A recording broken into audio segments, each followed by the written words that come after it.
கிறிஸ்துவுக்குள் அன்பான அன்பு உள்ளங்களை மீண்டுமாய் ஒரு புதிய வாக்குத்தத்தத்தோடு இந்த நாளிலும் உங்களை நான் சந்திப்பதில் நான் மிக்க மகிழ்ச்சி அடைகிறேன். இன்றைய நாளிலும் 24ஆம் தேதி 9வது மாதம் 2025ஆம் ஆண்டு புதன்கிழமை. இந்த அருமையான நாளை தந்த அந்த ஜீவனுள்ள தேவனுக்கு ஸ்தோத்திரமும் கனமும் துதியும் மகிமையும் புகழும் உண்டாவதாக.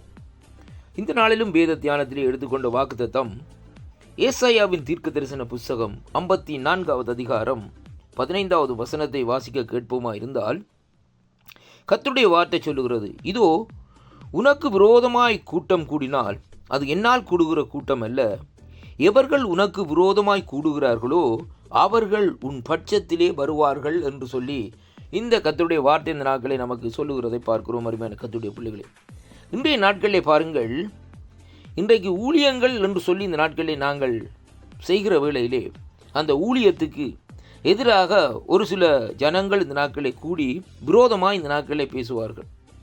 இவருக்கு தான் அந்த காரியம் தெரியுமா, இவருக்கு தான் அந்த திறமை இருக்கிறதா என்று சொல்லி இந்த நாட்களிலே ஏளனம் செய்கிற காரியங்களாக இந்த நாட்களில் இருக்கிறதை பார்க்கிறோம். அப்படியானால் நாங்கள் சில வேளைகளில் நாங்கள் தவறாக நினைக்கிறோம், இது கர்த்தருடைய சித்தம் அல்ல, கர்த்தருடைய திட்டம் அல்ல என்று சொல்லி இந்த நாட்களில் நினைக்கிறோம். அருமையான கர்த்தருடைய பிள்ளைகளே, அப்படி அல்ல. வேத வார்த்தை தெளிவாக சொல்லுகிறது, உனக்கு விரோதமாய் கூட்டம் கூடினால் அது என்னால் கூடுகிற கூட்டம் அல்ல, அது தேவனுடைய தீர்மானத்தின்படியோ தேவனுடைய காரியத்தின்படியோ அந்த கூட்டங்கள் இந்த நாட்களிலே கூட முடியாது. அருமையான கர்த்தருடைய பிள்ளைகளே, அதைத்தான் ஆண்டவர் இந்த இடத்திலே திருப்பி மறுபடியும் சொல்லுகிறார்கள், எவர்கள் உனக்கு விரோதமாய் கூடுகிறார்களோ அவர்கள் உன் பட்சத்திலே வருவார்கள். அப்படியானால் உன்னை கொண்டு இந்த நாட்களிலே தேவன் அவர்களை ரட்சிக்கும்படியாகத்தான் இப்படிப்பட்ட ஒரு சூழ்நிலைக்குள்ளே நீ தள்ளப்படுகிறதே அங்கே காணக்கூடியதாக இருக்கிறது. அருமையான கர்த்தருடைய பிள்ளைகளே, ஏனென்றால் சத்ருவானவன் என்ன செய்வான் என்றால், இன்றைக்கு நாங்கள் கர்த்தருடைய ஊழியத்தை செய்ய முடியாதபடி தடைகளை போடுவான். அதாவது விசுவாசிகளுக்குள்ளே பிரச்சனையை போடுவான், அல்ல இந்த நாட்களை இணைய இருக்கிற புதிய ஆத்துமாக்களுக்குள்ளே ஏதாவது ஒரு காரியத்தை இந்த நாட்களை போட்டு இந்த இடத்திலே சேராதபடி தேவனுடைய நாமத்தை மகிமைப்படுத்தாதபடி தடைகளை போட்டுக்கொண்டே இந்த நாட்களில் இருப்பார். ஆனால் பாருங்கள், ஆண்டவர் சொல்லுகிறார், அந்த தடைகள் நான் போடுகிற தடைகள் அல்ல அப்பா, அது இந்த நாட்களிலே அவன் என்னிடத்திலே அனுமதியை கேட்டு யோவிடத்திலே செய்தது போல இந்த நாட்களிலே அவன் அந்த தடைகளை போடுகிறான். ஆனாலும் இந்த நாட்களிலே நான் ஒரு காரியத்தை சொல்லுகிறேன், நீ தொடர்ந்து செயல்படு, உன்னுடைய விசுவாசத்திலே நீ தளர்ந்து போகாதே, விசுவாசத்திலே உறுதியாயிரு, விசுவாசத்திலே நிலைத்திருந்து இப்படியாக அந்த ஊழியத்தை நீ செய்வாயா என்றால், வேதம் சொல்லுகிறது, எவர்கள் உனக்கு விரோதமாய் கூடுகிறார்களோ அவள் என்ன செய்வார்கள், உன் பட்சத்திலே வருவார்கள், வந்து ஆண்டவர் மாறே ரட்சிப்பதற்கு என்ன வழி என்று சொல்லி கேட்பார்கள். அருமையான கர்த்தருடைய பிள்ளைகளே, பவுலும் சீலாவும் சிறைவாசலில் இருந்த வேளையில் அவர்களுக்கு விரோதமாய் கூட்டம் கூடி அவர்களை கொண்டு போய் இந்த நாட்களிலே ஆண்டவருடைய ராஜ்யத்தின் காரியத்தை பிரசங்கிக்கிறார்கள் என்று சொல்லி அவர்களை அங்கே சிறையில் அடைத்து வைத்தார்கள். ஆனால் அந்த இடத்திலே பாருங்கள், அவர்கள் என்ன செய்தார்கள், ஒன்றுமே செய்யவில்லை. ஏன் அடைத்தீர்கள், எதற்காக அடைத்தீர்கள், எங்களிலே என்ன குற்றம் என்று சொல்லி கேட்கவே இல்லை.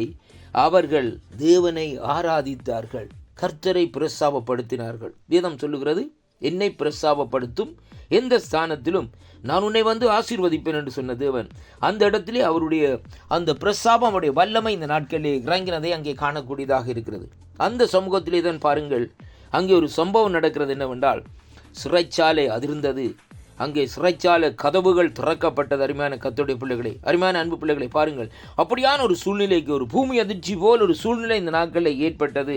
அந்த இடத்திலே பாருங்கள், யார் அவர்களை பிடித்து அடைத்தார்களோ, யார் அவர்களுக்கு விரோதமாக இந்த நாட்களை கூடினார்களோ அவர்கள் பட்சத்திலே வந்து கேட்டார்கள், ஆண்டவர் மாறே ரட்சிப்பதற்கு என்ன வழியப்பா, இந்த ஜீவனுள்ள தேவனை அறிவதற்கு நீங்கள் ஆராதிக்கிற அந்த மகிமை உள்ள ராஜாவை, நீங்கள் ஆராதிக்கிற அந்த நாட்களிலே அந்த வல்லமை உள்ள மகத்துவம் உள்ள தேவனை, இந்த நாட்களிலே அப்படிப்பட்ட தேவனை அறிவதற்கு நாங்கள் என்ன செய்ய வேண்டும், எப்படியாக அவரை நாங்கள் பார்க்க முடியும், அவரோடு நாங்கள் பேச முடியும் என்று சொல்லி இந்த நாட்களிலே அவர்கள் வந்து கேட்கிறார்கள். அருமையான கர்த்தருடைய பிள்ளைகளே, அருமையான கர்த்தருடைய பிள்ளைகளே, அவர்கள் அதற்கு மறுமொழியாக சொல்லுகிறார், நீங்கள் கர்த்தராகிய இயேசு கிறிஸ்துவை ஏற்றுக்கொள்ளுங்கள் என்று சொல்லி இந்த நாட்களை சொல்லி முடிக்கிறதை பார்க்கிறோம். அன்பு பிள்ளைகளே பாருங்கள், இன்றைக்கு நம்முடைய வாழ்க்கையிலே ஊழியம் என்று சொல்லப்படுகிற காரியத்திலே நாங்கள் செயல்படுகிற வேளையிலே அநேக விரோதங்கள், அநேக எதிரிகள், அதாவது இந்த நாட்களே அம்புகள், அநேக துரோகங்கள் இந்த நாட்களை நடக்கிறதை பார்க்கிறோம். நமக்கு தெரியாதபடி இந்த நாட்களே நமக்கு பின்பாக நின்று என்ன செய்வார்கள், கத்தியாலே குத்துகிற விதமாக இந்த நாட்களை செயல்பட்டு கொண்டு வருவார்கள். ஆனாலும் எப்படி யார் செயல்பட்டார்களோ அவர்கள் உங்கள் பட்சத்திலே மறுபடியும் வந்து அந்த ஜீவனுள்ள தேவனை சொந்த இரட்சகராக ஏற்றுக்கொள்வார்கள். இந்த வாக்குத்தத்தத்தை நீங்கள் விசுவாசித்தால் கர்த்தர் உங்களுடைய வாழ்க்கையிலே உங்களை கொண்டு அற்புதங்களை செய்வார். கர்த்தர் தாமே உங்களை நிறைவாக ஆசீர்வதிப்பாராக. ஆமேன், ஆமேன்.